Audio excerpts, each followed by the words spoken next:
Om Namo Bhagavate Vasudevaya.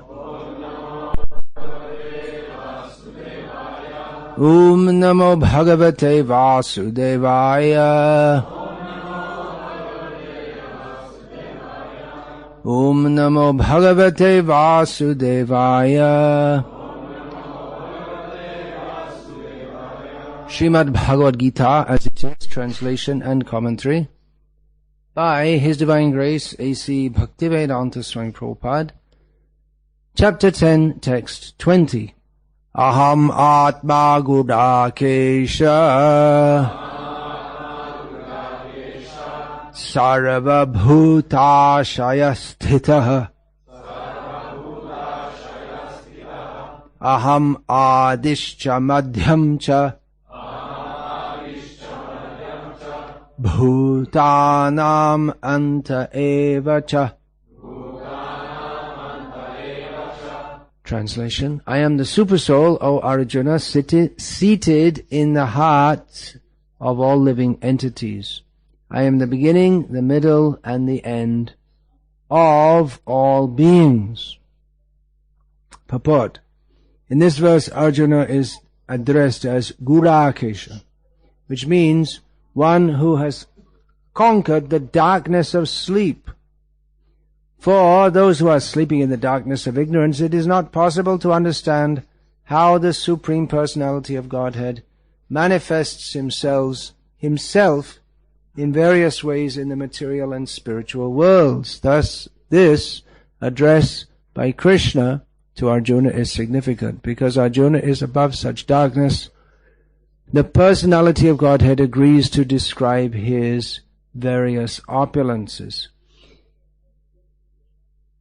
Krishna first informs Arjuna that he is the soul of the entire cosmic manifestation by dint of his primary expansion. Before the material creation, the Supreme Lord, by his plenary expansion, accepts the Purusha incarnations, and from him everything begins. Therefore, he is Atma, the soul of the Mahatattva, the universal elements. The total material energy is not the cause of the creation. Actually, the Mahavishnu enters into the Mahatattva, the total material energy. He is the soul. When Mahavishnu enters into the manifested universes, he again manifests himself as the Supersoul in each and every living entity. We have experienced that the personal body of the living entity exists due to the presence of the spiritual spark. Without the existence of the spiritual spark, the body cannot develop. Similarly, the material manifestation cannot develop unless the Supreme Soul, Krishna, enters. As stated in the Subala Upanishad, Prakrityadi sarva bhutantar Yami sarva sheshi cha narayanaha. The Supreme Personality of Godhead is existing as the Supersoul in all manifested universes. The three Purusha avatars are described in Srimad Bhagavatam. They are also described in the Sattvata Tantra. Vishnostu trini rupani purushakyanyato viduhu. The Supreme Personality of Godhead manifests three features as Karana Dakashayi Vishnu, Garbho Dakashayi Vishnu, and Kshiro Dakashayi Vishnu in this material manifestation. The Mahavishnu, or Karana Dakashayi Vishnu, is described in the Brahma Samhita. Yah Karanarnava Jale Bhajati Sma Yoga Nidram. The Supreme Lord, Krishna, the cause of all causes, lies down in the cosmic ocean as Mahavishnu. Therefore, the Supreme Personality of Godhead is the beginning of this universe, the maintainer of the universal manifestations, and the end of all energy. The end of all energy. Hamadischa madhyam cha, bhutanam anta eva cha. Particularly this line I want to concentrate in this little talk here. Krishna says, I am the beginning, and the middle, and the end of all living beings, or of all manifestations. Krishna is the beginning, the middle, and the end of everything. So Krishna is the... Yeah, I already said that twice. I guess I don't have to say it again. Beginning, middle, and end. Everything goes in cycles. In the material world, there is Shushti, Sthiti, Pralat. Creation, maintenance, and destruction. That takes place at the metacosmic level with the manifestation of the universes in seed form from Mahavishnu, which then expand and all kinds of things go on within them, and then they get withdrawn into the body of Mahavishnu again. So as they go out, then there are sub-cycles of creation within each universe, creation, maintenance, and destruction. With each day of Brahma, he creates the universe. It's a daily routine for him. That's his job. Some people get up in the morning and go to the office. Brahma gets up in the morning and creates the universe. So, the chief engineer of the universe. And yeah, this is the cycle of the yugas, the cycle of the within each day of Brahma there's this cycle of the yugas, then there's the cycle of the seasons, the cycle of the life forms. There's birth, child grows, becomes old and dies, then again gets born in another form. With each day there's a cycle that's somewhat irregular nowadays, largely due to the introduction of electrical appliances, but normally people live their lives in harmony with the rising and the setting of the sun. Udyanastan Chayanaso, with the rising and setting of the sun.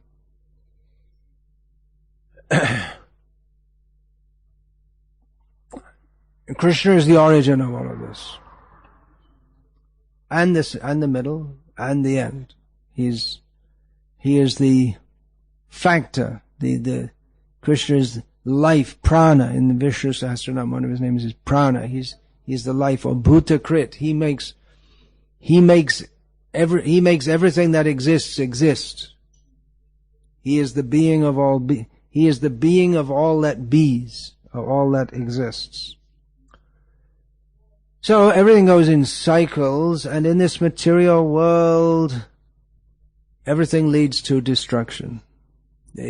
Whatever comes into being must pass. All things must pass.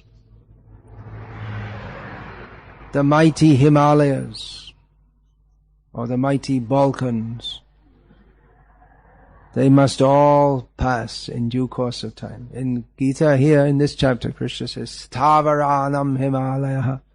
Among fixed objects are in the Himalayas. But that's what should we say, contextual, or Krishna's talking about this material world. Nothing really stays at all. Everything, even the Himalayas. There will be a day when those great mountains won't be there. And these great mountains, I never really saw any big mountains actually they're not really, are they real mountains? I guess they must be somewhere, some real mountains. Balkan mountains, they're called. But I just saw a few hills here and there. Alps, they're big mountains. When Srila Prabhupada was flying over the Alps once, it's got nothing to do with the class, but it's an interesting point. He said that these mountains, they go up to the next Varsha. Whatever that means.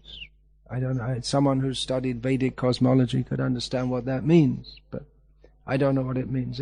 One thing it means is that Srila Prabhupada saw some things that we didn't see. Maybe he saw through the eye of Shastra. I can't say. It's just that was noted in one Back to Godhead magazine that Srila Prabhupada, when he was flying over the Alps. He said that. So everything has a beginning, a middle, and an end, but in this material world, everything tends toward destruction. And when there's new life, then there's hope. Where there is life, there is hope. And we see that children, unless they're tortured from their early age or severely psychologically abused from an early age, they tend to be carefree and jolly and playful. And we see that about puppy dogs and kitty cats, what they're kittens. They like to play. They're very hopeful. For them, life is good. But as they grow older, then they lose their hope, or they just settle into a routine and then they die. So, especially in the modern age, the people in industrial civilizations living in big cities, they experience that they don't like this cycle of beginning, middle, and end. People live routine lives. That is necessary in this material world. People rise people rise in the morning and go to work in the field or whatever they do and come back, and they have a routine day, and there'll be some changes in the seasons, just like in this area people, they don't do field work in the winter because the fields are covered with snow. But it's a regular routine. But in city life, people tend to feel frustrated with the routine. What do they call that? The drudgery. Yeah. The boring life, getting up in the morning, going to work. In where I lived as a child, the road was close to the railway station, and the train from there would take 20 minutes to reach a major station in London. So it was a commuting stop. And every morning you would see the typical British businessmen, stereotypical, they still had them in those days, bowler hats and brollies and black pinstripe suits, all walking down to the station with a grim look on their face, which gave me plenty of impetus to not do that, to become one of these earning good money and looking and actually being completely miserable all their life. Whew, there's another class going on over there. It's routine. It's expected. At this time of day, you should shout at the top of your voice or talk normally. So people become tired of the routine, and especially in that generation in which I grew up, there was much protest among young people about the routine way of life, and the hippie generation came out, which wasn't that original, but they thought they were being very original. Do something different. Don't just follow the stereotype way of life. Of course, this had its antecedents in, for instance, the art of Picasso, which not like the art of others previously, in which they're trying to show something beautiful. Originally all the art was religious, and then it became more and more secularized, and then with Picasso et al., it just became a reflection of the madness in the artist's mind. Literally. I mean, even from a professional psychologist point of view, many of these artists were actually madmen. That's the qualification to be an artist. Actually, everyone's mad, but they just let it out more. The businessmen going down to down to work, they're also in them, but they don't let it out. Nowadays they have computer games in which it's become socially acceptable to have your own little mad world.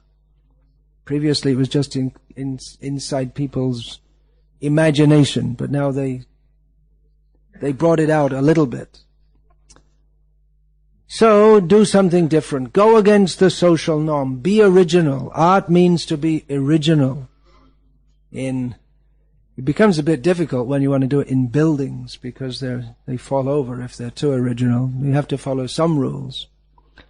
But in fine art, sculpture, as I several times said in classes a few years ago, in Philadelphia in the United States, I was driving past there's an area with very nice buildings, aristocratic buildings, and then I saw there's a nice lawn in front of one of the buildings, and there was a whole pile of garbage thrown there, and I thought, how could the city allow that? Have all that garbage thrown there? And then I saw a sign, it's the Philadelphia Art Museum. Then I understood the garbage is a work of art. Maybe they couldn't afford to get they couldn't pay anyone to remove the garbage, so they just put a sign in front of it and saying this is a work of art. So do something original. There was one famous artist in England who he had his child, 5 years old, he put a canvas and got the tubes of paint and let his child play with it, and then he signed it himself. And he sold it for a few £1,000, and then afterwards he said, actually it wasn't me who painted it, it was just the kid playing, that's all. But the art critics will come and say, yes, I can see here there's some very deep, significant representation, blah, blah, blah, blah, blah. It's just a kid playing, that's all. So the whole idea, you should do something original, and definitely in music, the great heroes of the 1960s and 1970s experimenting with with these newly invented instruments, like especially electric guitar, and everyone's heard of Jimi Hendrix, I presume, who was very original. Of course, he ended up in the same fate as everyone else. So, originality, what new thing can you do? Because the feeling that life as it is not very satisfying. Let's do something new. Always try to do something new. And then, I didn't see that because I was already out in India, but in the 1980s, I believe, then the punk generation came, and the hippies just grew their hair, but the punkers, they had like fluorescent red spikes, one here and a fluorescent green one there, and putting spikes in your face. Actually, there's nothing new. And it's in Tamil Nadu. That's the Thai Pusam festival every year. The people put some spike right through their mouth, right through their tongue, and out the other side. So whatever's there, it's all in India. I never saw red spiked hair in India, but you do have bright orange hair. That's quite common. People dye their hair. Muslims, after they've been to Makkah, they dye their beard bright orange as a sign of prestige, that they're a complete Muslim now. So the whole idea, do something original, do something new. Climb Mount Everest. Well, there's nothing new. Now, hundreds of people have climbed Mount Everest, but at the time it was a great achievement. And recently the first paraplegic climbed Mount Everest. Of course, not everyone has the opportunity to perform such a feat, but the whole discover something. Think of some new business. What can you do? Dress in a different way. The Hare Krishna people used to be something new in the West. People used to look at us. What's that? Nowadays, not much, except here in Lika. All the tourists going past there. But if you go in a big city like London or in the central area especially. No one looks twice. There are plenty of people doing more strange things. And New York people pride themselves that whatever you do, they won't look at you. You can't shock them because they've seen it all. So if someone walks down the street with a tiger skin kopin, wearing only a tiger skin kopin with a dead python wrapped around his body, people just walk past, that's all. They're determined not to give him a second glance. So this whole idea, we have to do something new, original, something better than other people, this is all a manifestation of dissatisfaction with what is going on, and the desire to distinguish oneself, to show oneself to be different and in that way better than others, unique. And actually we do get the opportunity. Thinking about doing something different. Yeah, that was a whole thing among the hippies. There was one, in one concert, someone came and passed stool on stage just to, how gross can you be? And then I heard this back in the days before I joined the movement. And then it was a Frank Zappa concert. And then Frank Zappa, to show that he could be more gross even, guess what he did? He ate it. So, well, then you can become a pig. And that's it. Material nature gives many opportunities. Many opportunities. At least 8,400,000 different ways to look at this material world, hear the things within it, taste the tastes. You like the taste of stool? You can have a fresh breakfast every morning. Your favorite dish. All the hogs go running in the fields. Oh, there's this one coming. His stool's really tasty. He eats lots of chilies. So we like the spicy one. So the hogs will be knocking them. One hog will knock the other hog out of the way because it's taste. So different tastes. Some of them have they get it before the hog, the intestinal worm. Why did a jiva who is supposed to be enjoying with Krishna end up as a worm in the intestines? They had some desire. When the desire to serve Krishna becomes perverted, it can become really perverted. It's not just that being placed in a worm, as a worm in someone's intestine is a punishment, but there's some desire there, or some kind of perverse desire to be in that situation. And that's shown that if you try to remove someone or some living being from a horrible situation, which they take to be natural, they won't like it. The flies that are flying around the stool, you don't see this kind of thing much in this country, I guess, but in the countryside maybe, the cows pass stool in the field, I guess. The ones that there's still cows in fields in this country. So the flies come, and if you shoo the flies away, they'll come back. They like it. They like to be there. They have a desire for that. So this idea that we want to do something original and different, we'll get the opportunity. It's not that we are doing anything new. It's all been done. Any new kind of music or new kind of hairstyle or new kind of fashion, it's all been done before. There are millions and billions of universes. There are day after day of Lord Brahma. There's so many species of life.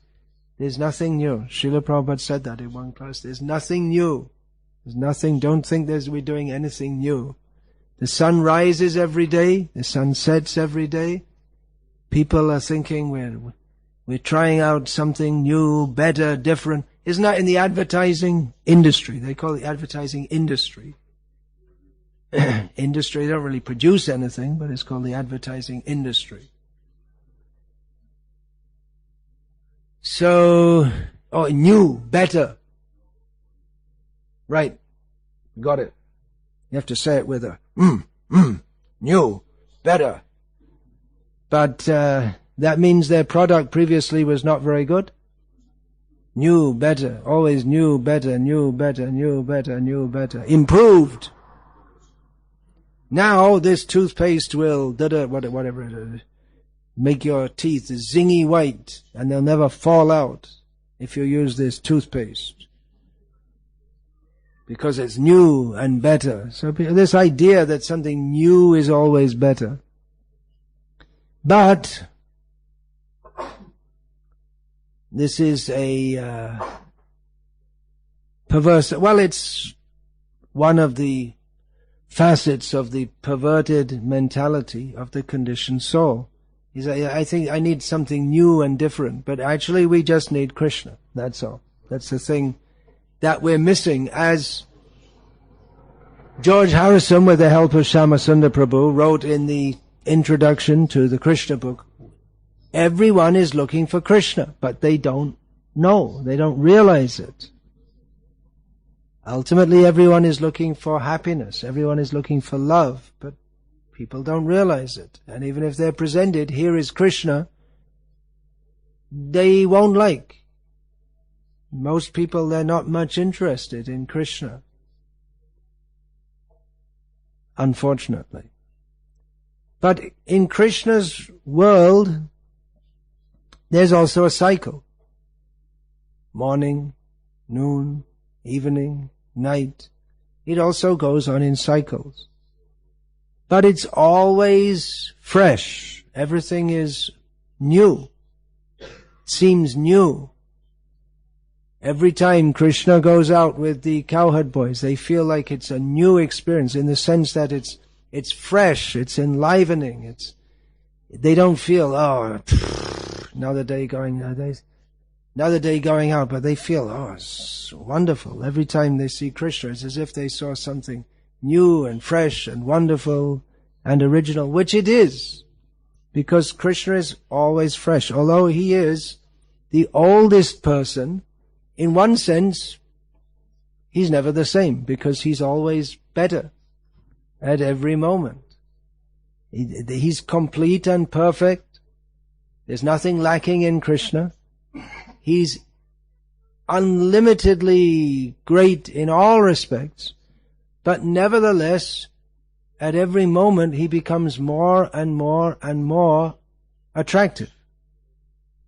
We can't understand that because our consciousness works within the sphere of limitation.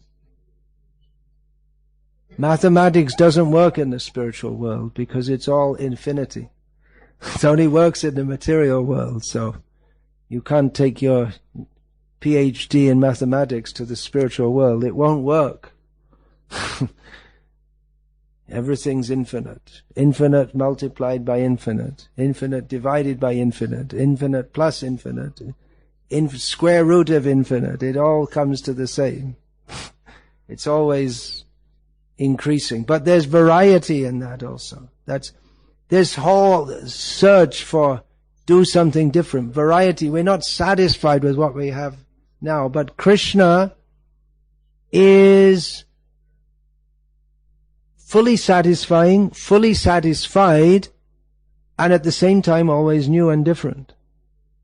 And Krishna is not giving only satisfaction. That's for the impersonalists. They seek satisfaction. Let us be satisfied. Just no more material desires. Now we're satisfied.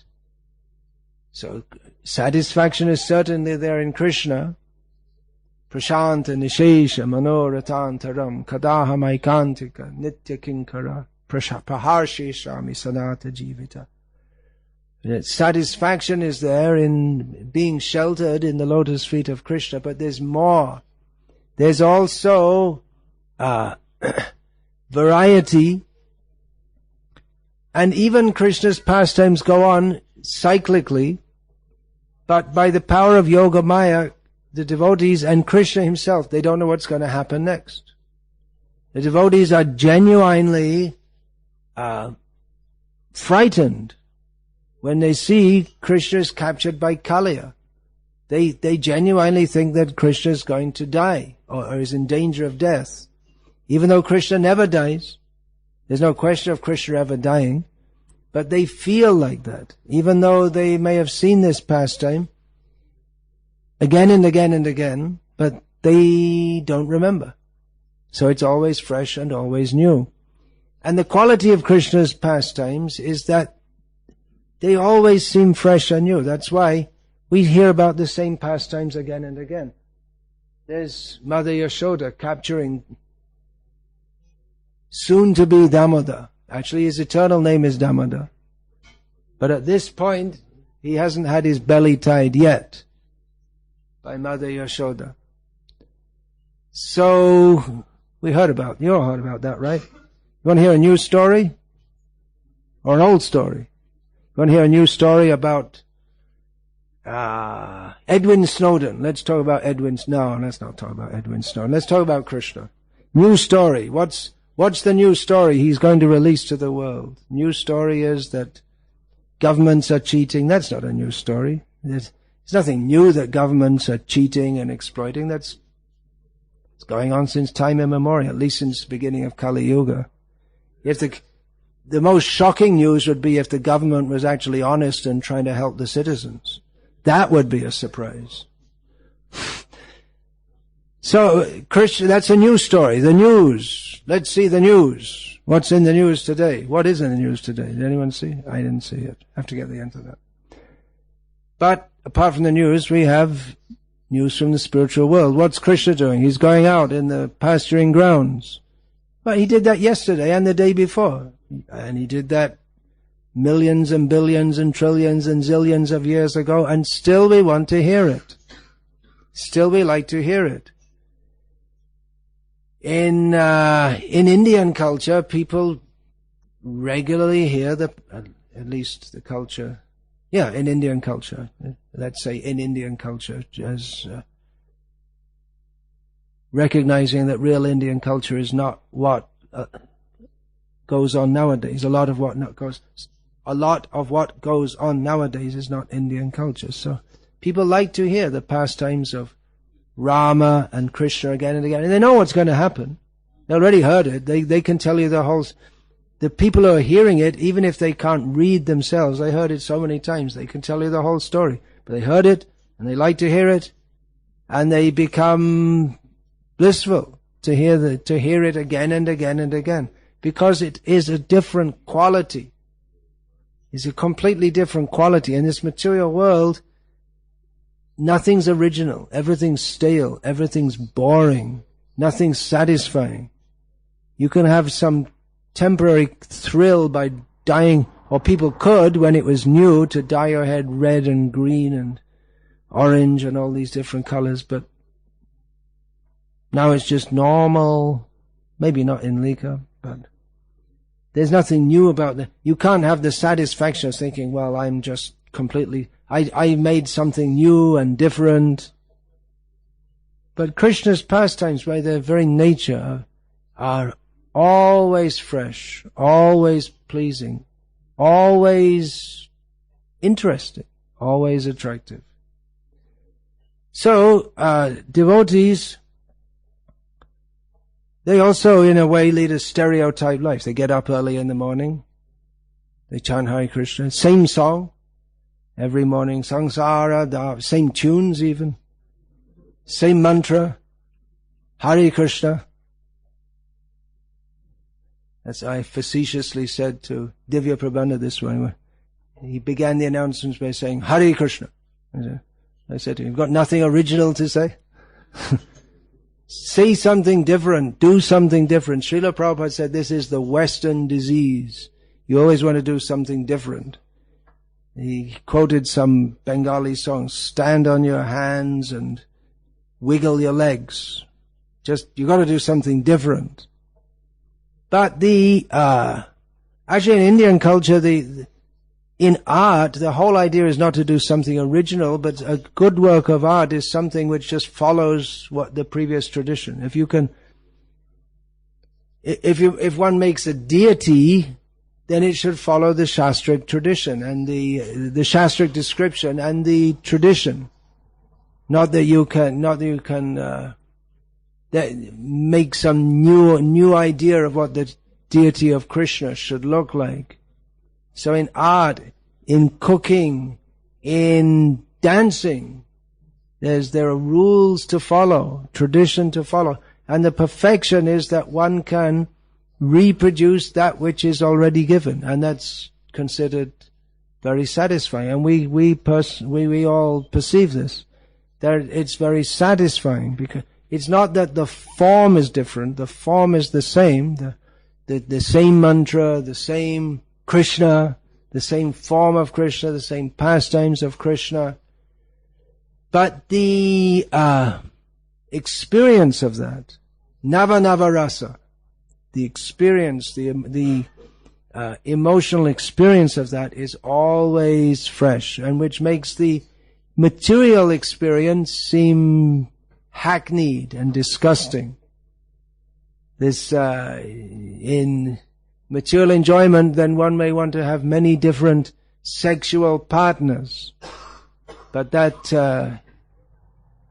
verse is there, Srila Prabhupada often quoted, twice in Bhagavad Gita as it is, as far as I remember. Yadavadi mama cheta Krishna padaravinde nava rasa dhaman yantamasit Antamasit tadavadi batanari sangame smaryamani bhavati mukha vikara sushtu nishtivanamcha. He says that whenever, now that I am nava rasa, now that I'm experiencing the ever fresh, ever new rasa of Krishna, then whenever I think of my previous life, how I used to associate with women, then I become disgusted. My lips curl with distaste and I spit. So, although Krishna consciousness is the same, it might seem like stereotyped or the same thing, rules and regulations to follow, but within that framework, there is nava rasa, always new, fresh experiences. It always seems like something new and fresh. It is experienced as something new and fresh, whereas in this material world, everything is stale and dull and tending toward destruction. Nothing satisfies. By not seeing Krishna, everything becomes dull. Whatever we may do, whatever great achievements or whatever new things we may do, everything becomes stale and uninteresting. Whereas Krishna existence is always fresh. So, here in this chapter, Krishna is explaining to Arjuna how we can see him in everything. The same world that the materialists see, the devotees see, but they say Krishna in everything. So for a devotee, the world is also charming. They understand that on one side it's hackneyed, it's stale, it's miserable. But on the other hand, because they see Krishna, for a devotee, he sees everything blissfully, because he sees Krishna in everything. So Krishna in this verse is the first verse of a brief list of his vibhutis, or those wonderful things in this world which can be seen as representations of him.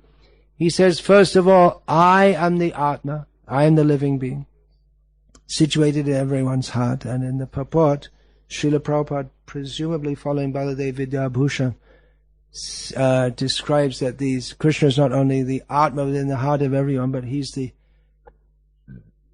Atma, Paramatma, as Karanadakashayi Vishnu, Garbhodakashayi Vishnu, and Kshirodakashayi Vishnu.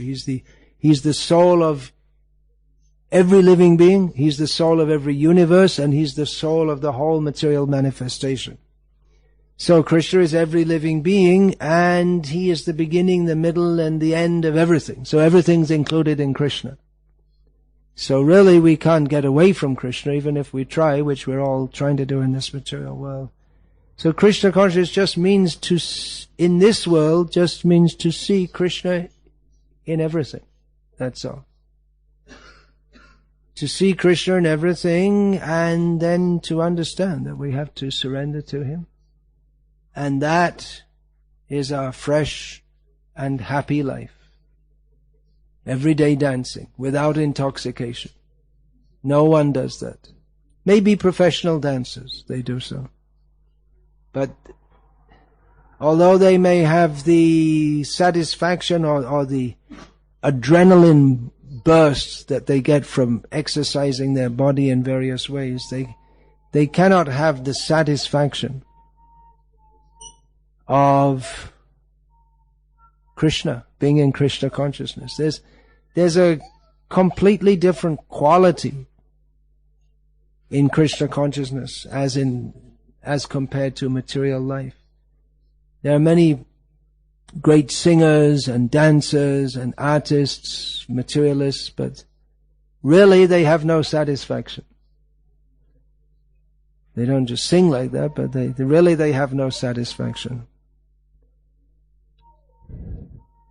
This, one of my godbrothers showed me one article about one famous blues singer.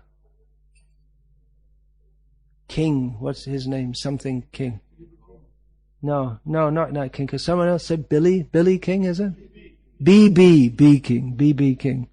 So it's a long article. He said, don't read it all, just read the last line.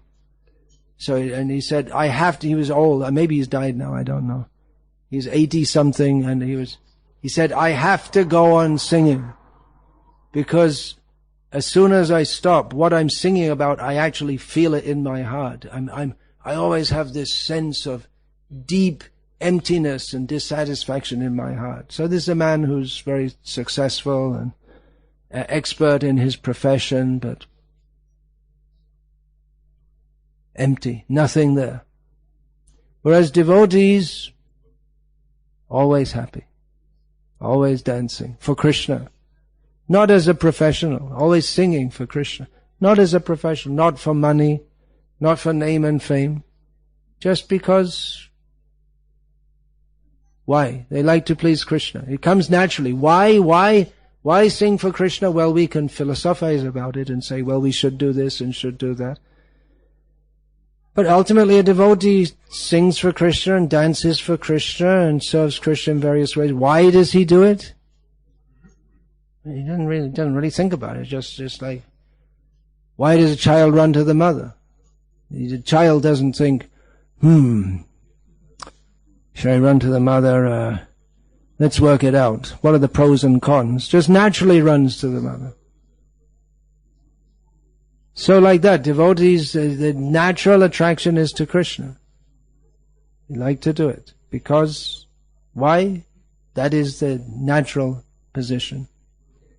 So, when we've done everything else in the material world, again and again and again, we've been a frog and a cat and a dog and a pigeon and a chimpanzee and a worm in stool, and a punk rocker, and the prime minister, and a factory worker, and over and over again, we can just surrender to Krishna. They will be fully satisfied. That's all. That is the end of that long article. Hare Krishna. That is the end of this lecture. It is ended. Everything has to come to an end. Unless there are any questions. Actually, Krishna consciousness doesn't come to an end. It always runs on. But there are phases also. Sometimes Krishna is eating his breakfast. Then he takes rest. No, not after breakfast. But he goes out to the pasturing grounds, and there are different phases of Lila. like that. Nitya Lila means it never ends. Yes, you always have questions. Our friend here. Oh, almost on time. Ova lekcija obiluje opisima tegoba u materijalnom životu. Material life.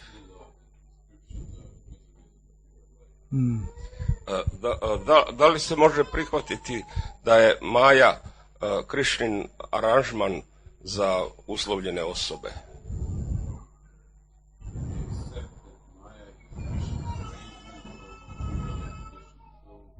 Do you want to speak in the mic? Then it'll get recorded. Oh, I see. Okay. All right, so I have to repeat it. So this lecture was full of description. It's okay, I'll say it again. This lecture was full of descriptions of the miseries of material life.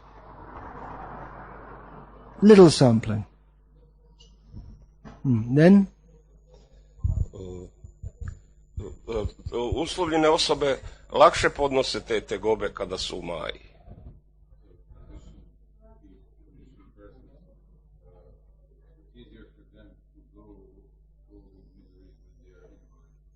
It's easier for conditioned souls to go through all these miseries when they're in Maya. I didn't really understand, but go on speaking and maybe it'll become more clear.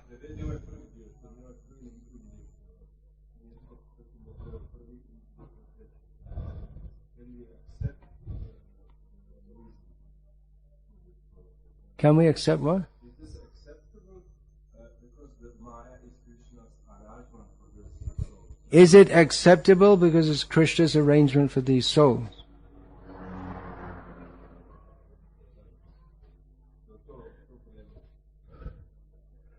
Is it acceptable? You mean that it's okay? Is it okay? It's acceptable in the sense that it's okay. No.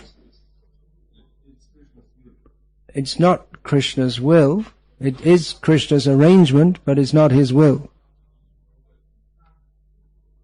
Krishna makes that arrangement because we, the conditioned souls, misuse our free will. And Krishna indulges us. But Krishna doesn't want us to be in this world. That's why he comes to this world and speaks Bhagavad Gita and tells us to come out of it. Just like this material world is compared to a prison. So if we say that, well, actually the prison's built by the government, so the persons in the prison, they're all under the government. So nothing wrong with being in the prison. But certainly the prison is made by the government, but it's made for those who misbehave and go against the government. So it's a government arrangement for criminals.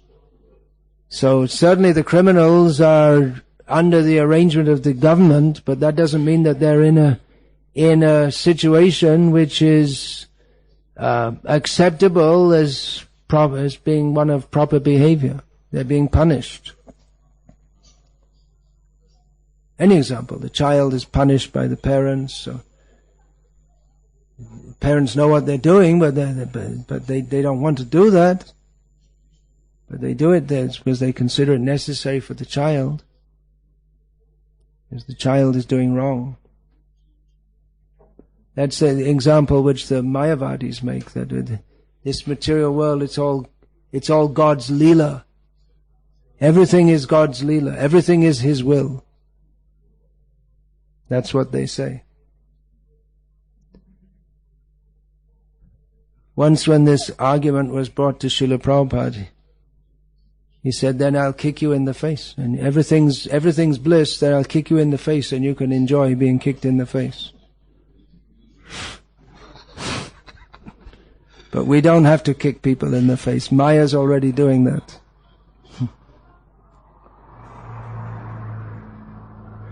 So, Hare Krishna. Another question, is there?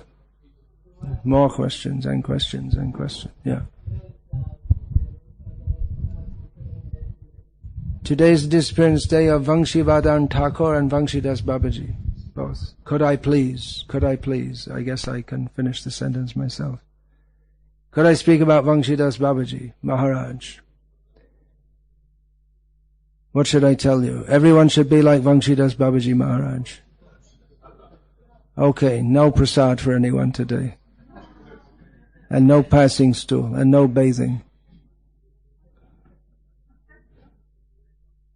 We can hear about him, but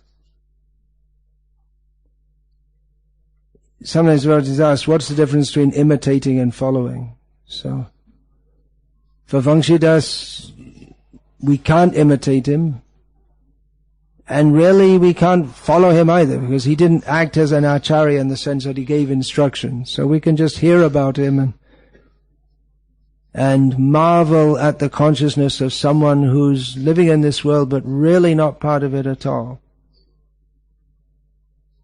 Other devotees, they act in this world as if in some sense part of it to benefit those who identify themselves with it. So Vangshidas Babaji Maharaj was really extraordinary. He would put any punk rocker to shame. But he wasn't doing it to impress others. He was just doing it because he wanted to serve Krishna. He didn't consider doing anything else. He didn't really have any relationship with this material world at all. Is that book there, Vangshidas Babaji? Maybe there.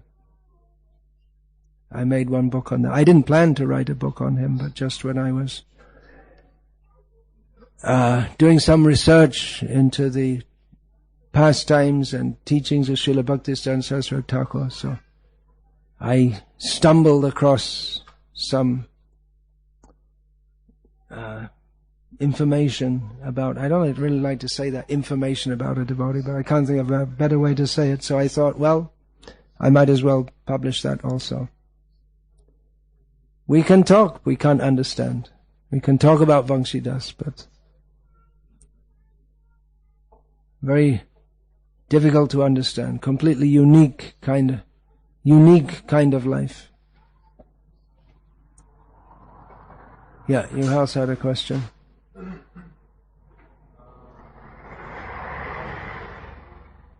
is Absolute, and also this is different from Krishna. And we see, and the devotees are realizing this. Krishna is not different from his own name. Still they feel separation and they act in material world. Krishna is his holy name. He is the deity. Still, pure devotees feel separation from Krishna when they're in the material world. How are we to understand this? Well, we hear descriptions of devotees even in Krishna's presence feeling separation from him. How do we understand that? I don't know, because I don't understand it.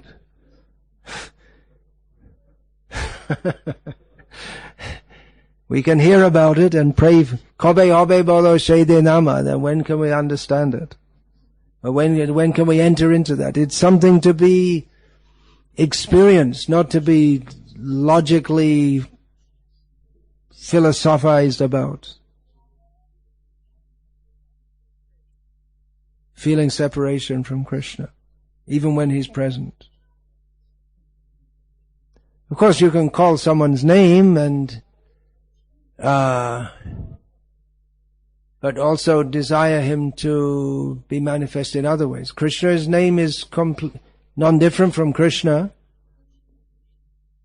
but at the same time it's a certain manifestation of Krishna. We treat different manifestations of Krishna, which are in one sense non-different, but we treat them in different ways. For instance, you can't dress or offer puja to the holy name. You serve the holy name by chanting the holy name. We serve the deity form of the Lord by chanting the holy name and dressing and cleaning and all these things. So Krishna is absolute, but there are different manifestations of Krishna also. I thought I saw some out of the corner of my eye. Any hand there? No. All right, so Hare Krishna. this really is the end of this class. Hare Krishna.